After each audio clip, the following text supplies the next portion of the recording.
So about 2 years ago, I talked to some people who had this laying in their yard out of it. I'd been walking past it for at least 2 years.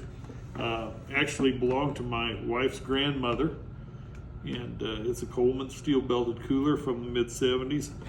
You can tell by the stainless steel locks and the steel top. I remember when this cooler was actually a large cooler. It seems so tiny now. But it had rust pits in it, and they need to be bondoed. And you know, the way I figured, if you're gonna have to paint it and clean it up and do it, then you just as well do your own thing with it.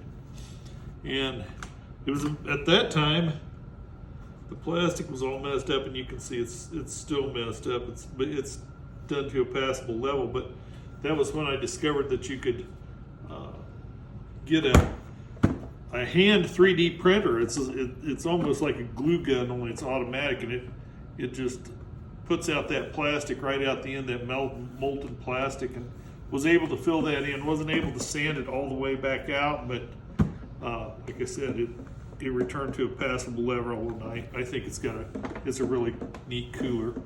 You can see the adhesive stickers that I put on it. There's a couple of different ones. They're starting to peel off, and I need to do something with that.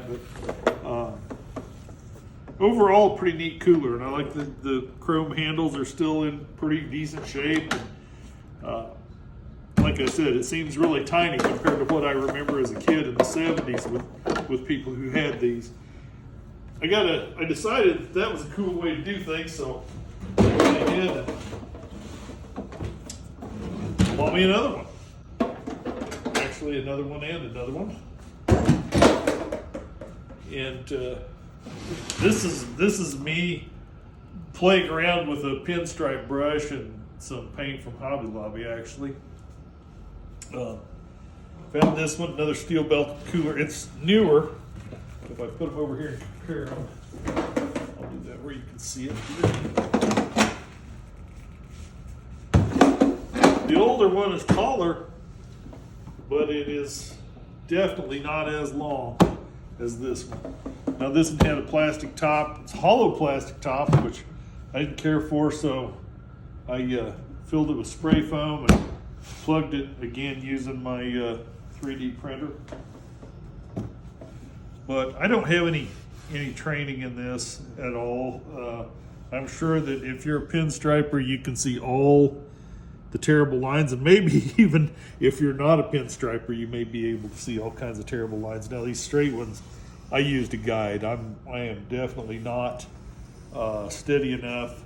Definitely not as steady as I used to be, for sure. But I used a guide for the straight lines, and the rest was freehand. That's a chartreuse green, sort of a paint there. And if you notice in the light, you may see that this purple is kind of rough. That's actually from where I put on reflective paint.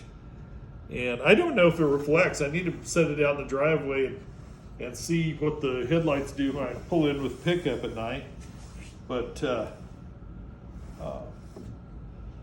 I don't know whether it reflects or not. Now, these were in too rough a shape. They're also chrome. I couldn't save the chrome on them. I just painted over it. And, you know, we'll live with it. I have another one. Actually, it's newer yet. It actually has plastic handles. It's still a steel belted Coleman from, I don't know, from the 1980s, 1990s. I don't know when they kind of quit making them and when they came back and called it a classic Coleman cooler and tried to charge you $120 for it. But I'm telling you, both of these coolers will hold ice for 2 or 3 days. And they can talk about Yetis all they want, and that's great. I have no problem with those people. But these actually old technology, and they do just fine. Hold food, keep it cold. So anyway, I figure if you're gonna do it, you just as well do it the way that you want. And so I added a little tazzle dazzle to it, and I'm happy with it. Thanks for watching.